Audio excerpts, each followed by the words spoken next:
नमस्कार, उत्तराखंड समाचार में आपका स्वागत है। मैं नूतन वरुण। सबसे पहले मुख्य समाचार।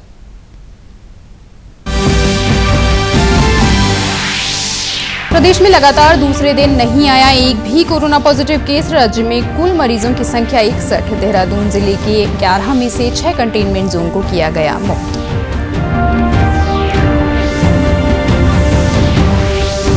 प्रदेश सरकार ने 1,97,000 श्रमिकों के खातों में डाली राहत राशि की दूसरी किश्त। श्रम मंत्री हरक सिंह रावत ने दी जानकारी। कहा, बचे हुए 36,000 श्रमिकों को भी जल्द मिलेगा लाभ। प्रदेश में कोविड-19 को लेकर लिए गए निर्णयों पर मुख्य सचिव ने दी जानकारी। प्रदेश में 401 चिकित्सकों को किया गया नियुक्त। प्रवासियों को ट्रेन से लाने का खर्च वहन करेगी राज्य सरकार। और प्रधानमंत्री नरेंद्र मोदी ने देशवासियों को दी बुद्ध पूर्णिमा की बधाई। कहा, मुश्किल दौर में भगवान बुद्ध की सीख और भी प्रासंगिक। मुख्यमंत्री त्रिवेंद्र सिंह रावत ने भी प्रदेशवासियों को दी शुभकामनाएं। कहा, गौतम बुद्ध के आदर्श समाज को दिखा रहे दिशा। और अब समाचार विस्तार से। प्रदेश के लिए आज भी राहत की खबर है। समाचार लिखे जाने तक राज्य में कोविड-19 का कोई भी नया मामला सामने नहीं आया है। प्रदेश में कोरोना मरीजों की संख्या 61 है। आज 481 सैंपल्स की रिपोर्ट नेगेटिव आई है। आपको बता दें कि 257 सैंपल्स की रिपोर्ट आने का इंतजार है। राज्य में अभी तक कोरोना के 39 मरीज ठीक होकर अपने घर लौट चुके हैं। स्वास्थ्य विभाग के मुताबिक राज्य में कोविड-19 मरीजों का रिकवरी रेट करीब 64% है। देहरादून जनपद में अभी तक कुल 11 हॉटस्पॉट्स में से 6 कंटेनमेंट जोन को आज की तिथि तक मुक्त कर दिया गया है। इस संबंध में जिलाधिकारी देहरादून ने जानकारी देते हुए बताया कि इन सभी कंटेनमेंट जोन्स की लगातार स्क्रीनिंग की गई है, जिनमें से डोईवाला क्षेत्र के दोनों और देहरादून नगर निगम क्षेत्र के 4 कंटेनमेंट जोन में पिछले 28 दिनों में कोई भी पॉजिटिव केस न मिलने के आधार पर अब तक कुल 6 हॉटस्पॉट को मुक्त कर दिया गया है, जबकि देहरादून में 2 और ऋषिकेश में 3 हॉटस्पॉट अभी भी पूरी तरह लॉक हैं। अब जनपद देहरादून के अंदर जो 11 कंटेनमेंट जोन बनाए गए थे, उनमें से 6 को मुक्त कर दिया गया है। इस समय 5 कंटेनमेंट जोन और हैं, जिसमें से 2 नगर निगम देहरादून क्षेत्र में हैं और 3 नगर निगम ऋषिकेश क्षेत्र में हैं। बाकी जो ग्रामीण एरिया है और डोईवाला का जो क्षेत्र था, जहां पर ये कंटेनमेंट जोन बनाए गए थे, पूरी तरीके से मुक्त हो गए हैं। वहीं जिलाधिकारी ने बाहर से आने वाले लोगों की संख्या और उनको किस तरह से क्वारंटीन किया जा रहा है, इस संबंध में जानकारी दी। सरकार की गाइडलाइन है, उसके हिसाब से जो लोग भी बाहर से आते हैं उनको 14 दिन के लिए होम क्वारंटीन में रखा जाएगा। अगर कोई ऐसा व्यक्ति है जो विदेश से आ रहा है, वो जो है 14 दिन के लिए इंस्टीट्यूशनल क्वारंटीन में जाता है। क्योंकि वर्तमान में कोई भी ऐसी फ्लाइट वगैरह ऑपरेट नहीं कर रही है, इसलिए वो वाला सिचुएशन अभी नहीं है। इन फ्यूचर अगर जैसी गाइडलाइन आएगी वैसे करेंगे। भारत सरकार की गाइडलाइन के अनुसार अभी जिसका सैंपल भी लिया जाएगा वो भी होम क्वारंटीन में रह सकते हैं। अगर उनका सैंपल पॉजिटिव आता है, उसके बाद फिर उनको जो है हॉस्पिटल। मुख्य सचिव उत्पल कुमार सिंह ने कल कोविड-19 के संबंध में स्थिति की जानकारी दी। मुख्य सचिव ने बताया कि लगभग 1,64,000 लोगों ने घर वापसी के लिए पंजीकरण कराया है, जिनमें से अभी तक 7,300 लोगों को दूसरे राज्यों से लाया जा चुका है, जबकि 8,146 को राज्य के भीतर ही एक जिले से दूसरे जिले में भेजा गया है। साथ ही उन्होंने कहा कि उत्तराखंड के लोगों को ट्रेन से लाने का खर्च राज्य सरकार ही वहन करेगी। वहीं कोविड-19 की टेस्टिंग को लेकर उन्होंने जानकारी दी कि अभी तक 7,784 टेस्ट की रिपोर्ट प्राप्त हुई है। इनमें से 7,723 की रिपोर्ट नेगेटिव आई है।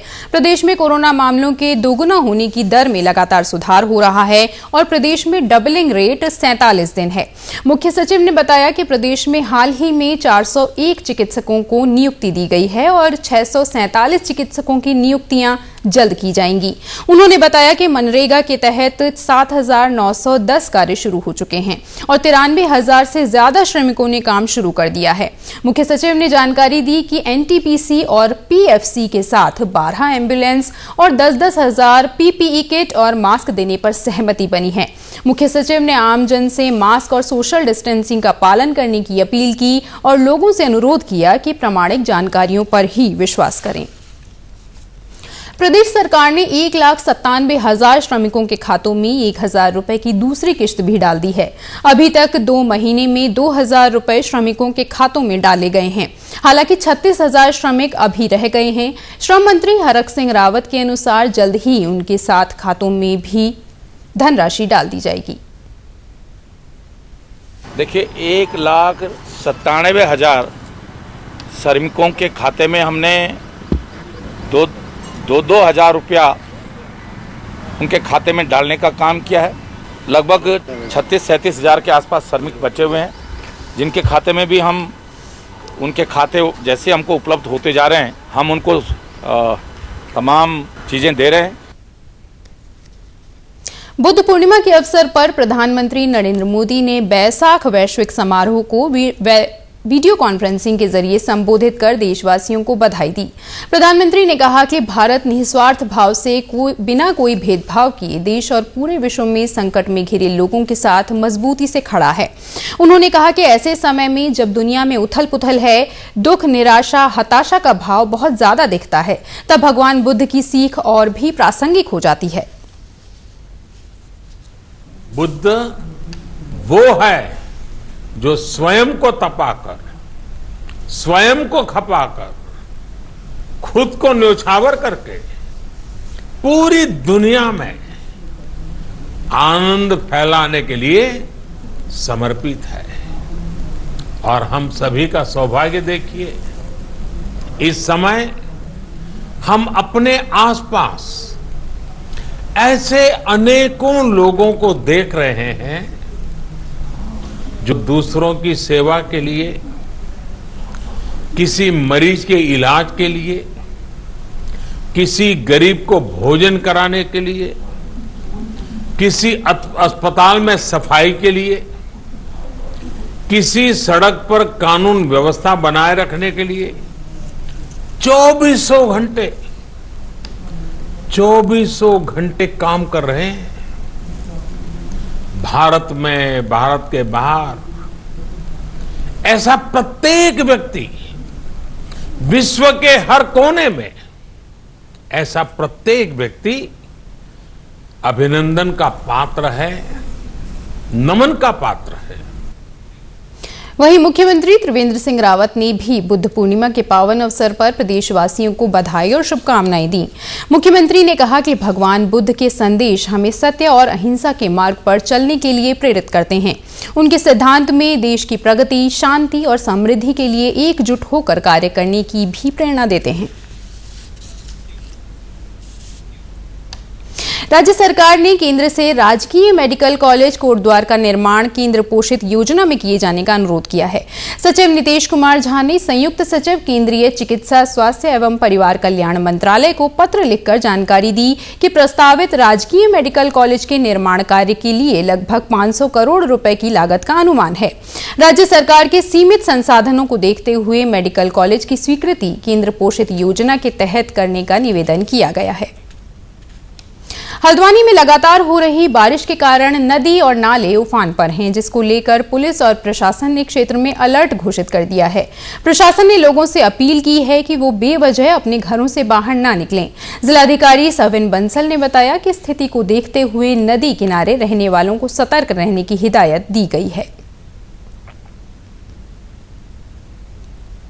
जहाँ पर हमारा नदियों में उफान होता है, चाहे नंदौर है, गौला है या कोसी दाबका है, ऑलरेडी वहाँ के जो डाउनस्ट्रीम एरियाज़ हैं उनको इंडिकेट किया जा चुका था हमारे सचल दलों के द्वारा भी और जनरल एडवाइजरीज के द्वारा भी। जो हमारे ऐसे कुछ सेटलमेंट्स हैं, इनहैबिटेशंस हैं जो नदी के दोनों ओर, तो उनको विशेष प्रिकॉशंस लेने की आवश्यकता है, क्योंकि जो उफान आ रहा है वो with in a few hours he cusecs बढ़ जा रहे हैं और जिसमें रिस्पॉन्स टाइम बहुत कम मिलेगा। एसएसपी सुनील मीणा ने जानकारी दी कि लोगों को नदी किनारे नहीं जाने की हिदायत दी गई है। साथ ही प्रशासन 24 घंटे स्थिति पर नजर बनाए हुए है। देखिए, हमारे ज़िले में पिछले 2-3 दिन से काफ़ी बारिश हुई है, जिसकी वजह से नदियों में जल स्तर काफ़ी बढ़ गया है। और कल भी एक मजदूर था जो बीच में नदी के फंस गया था, जिसको एसडीआरएफ द्वारा रेस्क्यू करके निकाला गया था। लगातार हमारी नज़र इन बारिश पे और इससे नदियों में जो जल स्तर बढ़ रहा है उस पर हमने नज़र बना रखी है। लोगों से हम अपील करते हैं कि ऐसे समय में बिल्कुल नदी के किनारे ना जाएं। जो भी अपने लोग हैं उनको हम लोग लगातार सोशल मीडिया के माध्यम से भी और अनाउंसमेंट के माध्यम से भी नदियों से दूर रहने की अपील कर रहे हैं। आपको बता दें कि कुछ दिन पहले ही पहाड़ों पर हुई भारी बारिश के चलते गोला नदी में अचानक पानी बढ़ने से एक मजदूर नदी के बीच फंस गया था। काफी मशक्कत के बाद उसे रेस्क्यू कर सुरक्षित किनारे पर लाया गया था। उत्तराखंड सरकार अन्य राज्यों में फंसे लगभग 1.5 लाख प्रवासियों की सुरक्षित घर वापसी करवाएगी। केवल रिलीफ कैंपों और श्रमिकों को लाने के लिए जारी केंद्रीय गाइडलाइन से पैदा हुए असमंजस की स्थिति को सरकार ने दूर किया है। सरकार के शासकीय प्रवक्ता और कैबिनेट मंत्री मदन कौशिक ने बताया कि 1.5 लाख से अधिक पंजीकृत हो चुके प्रवासी प्रदेश में लाए जाएंगे। इसके लिए प्रदेश सरकार प्रक्रिया शुरू कर चुकी है। सरकार ने अन्य राज्यों में फंसे उत्तराखंड के मूल निवासियों की घर वापसी के लिए केंद्र की गाइडलाइन के अनुसार पंजीकरण की प्रक्रिया शुरू की थी। ऑनलाइन और कॉल सेंटरों के माध्यम से अब तक 1,65,000 प्रवासियों ने पंजीकरण करवाया है। जो उत्तराखंड के लोग हैं, लॉकडाउन के कारण वहाँ फंस गए हैं अथवा लॉकडाउन के कारण जो ऐसे लोग रह रहे हैं जिनकी फैमिली नहीं है, परिवार नहीं है, जो परिवार सहित वहाँ रह रहे हैं, परमानेंट रह रहे हैं, उनको बहुत ज़्यादा जल्दी करने की आवश्यकता नहीं है। वो आराम से आ सकते हैं लॉकडाउन खुलने के बाद। लेकिन ऐसे लोग जो वहाँ सर्विस कर रहे थे होटल में इत्यादि में कहीं पर और फैमिली वहाँ नहीं है, तो उन सबका रजिस्ट्रेशन हो गया है।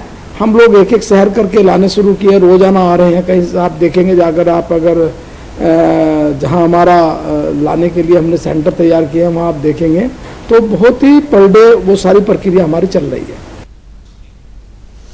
लॉकडाउन के तीसरे चरण में हरिद्वार जिले में स्थानीय प्रशासन और स्वयंसेवी संस्थाओं के सहयोग से लोगों को भोजन और राशन उपलब्ध कराया जा रहा है। इसी कड़ी में सरकार के निर्देशानुसार मई माह से राशन वितरण की सीमा को प्रति परिवार के लिए बढ़ा दिया गया है। आरएफसी के गोदामों में भी आगामी 3 माह के लिए गेहूं और चावल का भंडारण किया गया है ताकि जिले में राशन की कमी न हो।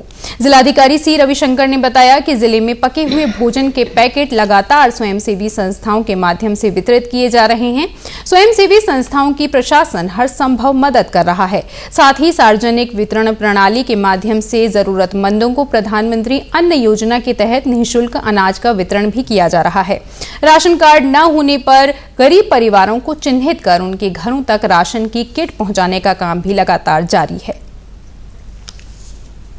सीएम रिलीफ फंड से माननीय मुख्यमंत्री राहत कोष से हमें 3 करोड़ का धनराशि मिली थी।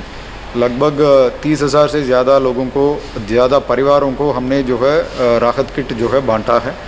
और विशेष अन्य जो सहयोग है जैसे CSR से है या कोई आश्रम से है या विभिन्न संस्थानें हैं, कई सारा वॉलंटियर्स है, इन लोगों के माध्यम से कुक्ड फूड भी जो है लगभग प्रत्येक दिन जो है 10,000 लोगों को हम ऑन एवरेज खिलाते थे। अभी धीरे धीरे वो संख्या भी कम हो रहा है क्योंकि लोग भी जो है, कई सारे लोगों का अभी इंडस्ट्री में नौकरी लग चुकी है, इसलिए जो है आजीविका का समस्या कम हो गया है। फिर भी जो है जो कई सारे लोग अभी भी पूरा जो है इकोनॉमी में जुड़े नहीं है क्योंकि अभी लॉकडाउन जो है अभी भी चल रहा है। तो इसलिए जो है सेकेंड राउंड भी जो है अभी राहत किट जो है वितरण कर रहे हैं जो केवल पात्र गरीब लोगों को। ये 75 राशन दुकानदार हैं, उनको सबको दे दिया गया। कुमाऊं से चावल आ रहा है स्टेट फूड योजना के अंतर्गत, वो हम जैसे डिमांड पर मंथली हम एडवांस मंगा लेते हैं कि वितरण में कोई असुविधा न हो। उत्तराखंड के समाचारों में बस इतना ही। चलते चलते मुख्य समाचार एक बार फिर। प्रदेश में लगातार दूसरे दिन नहीं आया एक भी कोरोना पॉजिटिव केस। राज्य में कुल मरीजों की संख्या 61। देहरादून जिले के 11 में से 6 कंटेनमेंट जोन को किया गया मुक्त।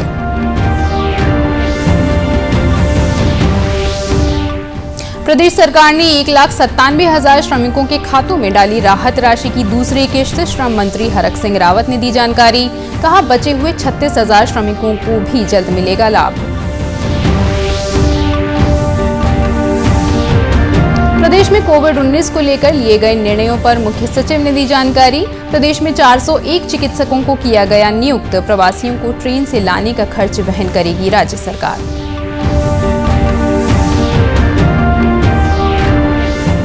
और प्रधानमंत्री नरेंद्र मोदी ने देशवासियों को दी बुद्ध पूर्णिमा की बधाई। कहा, मुश्किल दौर में भगवान बुद्ध की सीख और भी प्रासंगिक। मुख्यमंत्री त्रिवेंद्र सिंह रावत ने भी प्रदेशवासियों को दी शुभकामनाएं। कहा, गौतम बुद्ध के आदर्श समाज को दिखा रही दिशा। इसी के साथ समाचार समाप्त हुए। नमस्कार।